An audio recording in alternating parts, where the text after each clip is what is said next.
Hi, everyone. I'm Heather Wen, a retired nurse practitioner and the founder and practitioner at Arizona Healing Alternatives. On this channel, you'll find several videos, what I like to call aha moments, where we'll be discussing issues that impact your health. So whether you decide to use Western medicine, alternative medicine, or even a mix of both, I'm passionate about you knowing what your options are. For today's aha moment, we're going to be examining true being victimized or victims, and then a kind of interesting societal thing about if you've been victimized or if you've gotten out of something where you were a victim, then do you continue to kind of live that lifestyle in that victim role where everything just sort of happens to you, or how can you break out of that? So stay tuned.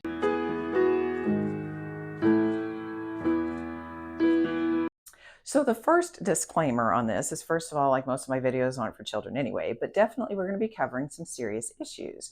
So what I do want to cover is I want to say, first of all, as another disclaimer, is that I'm not saying in this video that there aren't legitimate victims, because there are. There are people who have been victimized by either crime or grown up in abusive households and have been victims of circumstances in their life. They've been victims of being abused, whether it's physically, emotionally, sexually, or otherwise. There are legitimate victims. And so let's look at that. When somebody has been through something like that, you've been victimized. I don't care, it can be on political, social scale, doesn't matter. Then you have been a victim, right?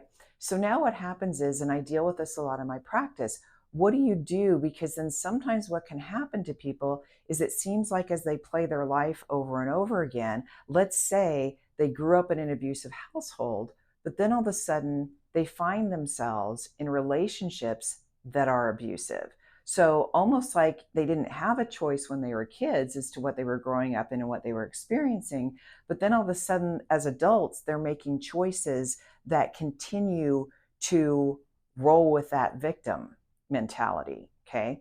And that's really, really tough, because then what they're trying to do is they'll pick, and psychologists will tell you this, that what they're doing is oftentimes picking another abusive partner and another one and continuing the pattern, simply because they're still trying to somewhere fix what happened in their childhood. Okay. So that is one pattern. Another pattern is that something has happened in your life, and then when you're trying to get healthier, so let's say you were in an abusive relationship, when you were growing up, and then you're in an abusive relationship, then how do you then, when you start to make those choices, it's interesting because you'll find sometimes that the people that you're with or that you're hanging out with are almost in what's called a victim mentality, so that everything happens to them, everything bad happens to them, and this sort of thing. And unfortunately, in our society, we tend to, what's the term? Misery loves company, right? And so many times, when people are trying to get healthy and get out of an unhealthy pattern and do something healthy, oftentimes what happens is there's not a lot of support for that. Because, and I'm not saying that, if you're victimized, you don't want to get help and that you don't want to sit in a support group with other people have had those things happen. That can be very, very therapeutic. Okay, that's not what I'm talking about.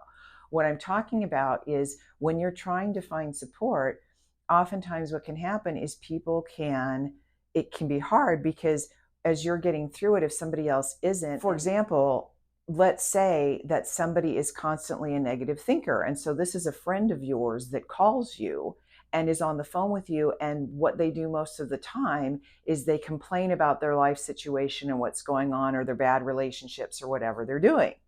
And then they're, always the victim of something that's going on outside of them. Okay. Well, what happens with that is many times that person doesn't really want to change. They're just looking for somebody to feel for them, because they never got that earlier on. And that's room for whatever method you want to do, whether it's regular counseling, whether it's emotional reprogramming like we do in my office, whatever that is that helps with that. Because oftentimes people don't want to get better because they get a lot of support for not being better. And that can be really, really hard for people. So there's that aspect of it. And another example of that, and I was talking with a friend the other day about this, was that this person has found out in the world, when they're working and stuff like that, that when they are doing a group project, that they tend to like to get things done early. And then the people that are, that they're working around oftentimes like to wait till the last minute, which is very stressful. So oftentimes this person takes on the majority of the work and does it, and then is victimized because no one else is helping. So what was interesting about that conversation and how it went was when I examined that situation with this friend a little further, I said, okay, is this the same group that you normally work with, or are there other groups you could be working with? Because at work, sometimes you don't have that choice, right? And the person said, no, I could be working with some different folks and stuff, but these are the people I'm used to, and this is that, and this is, who I normally work with. And I said, okay, but are the people that you could be working with, are they more like you, that they get things on time and they get things done? And like, well, yeah, that's kind of true. And I said, okay, so what can happen is there are choices to be made along the way. So the choice could be, I said, it's a given. You know that in this particular group that you're going to be the one doing all the work. So instead of joining that group and then feeling victimized by the fact that they're not going to do any work, you already know they're not going to, you're going to be the one. You could join a different group and then you don't have to be the victim. Or you could go back into that group and say, hey, here's what I'm planning. Are you guys planning on doing that? And we can look at it and delegate some things out and see what happens. But there was a choice made there. Now, there are some cases where it's not. It's the same group of people at work and they're not going to do their work. And then what you have to do from that standpoint is to say, okay, then I do have a choice. I have a choice whether does it make me feel better to do the majority of the work and then I've gotten it done and have done what I needed to do for my boss, or do I delegate it out? And then if it's not working that way, then advise them that, hey, I really don't want to have to go to the boss with this problem, but I will if I have to, but we have to get this done. So there are different ways to rework it. Similar, let's say you were a victim of a violent attack, or somebody stole your purse in a parking lot, or somebody stole, whatever it is were stolen from, right? Or you got attacked physically. You are a legitimate victim. But now what you can do with that is you can do the best that you can to not let that happen again. So some people, it motivates them to take defense classes. And when we talk about choices, there are some things that you're in control of and some things that you're not. And I've done several videos about, letting go of what you can't control. Okay. You can control taking that self-defense class. You can control whether you let people in your life that, are constantly draining your energy because they're not making changes in their lives. And that doesn't mean people don't go back and forth and they have a good day and they have a bad day. That's not what I'm talking about. But you have a choice as to, oh, am I going to tell that person I need to get off the phone because I can't hear it? Or do I not pick up the phone when that person calls because I'm not in the space to hear that? You can decide. You have control of that. Now, there are things that happen in life that you have no control over. There are hideous things that happen in the world. There are, like I said, legitimate victims and things that happen that you cannot control. But for those things that you can control, I urge you to take more control.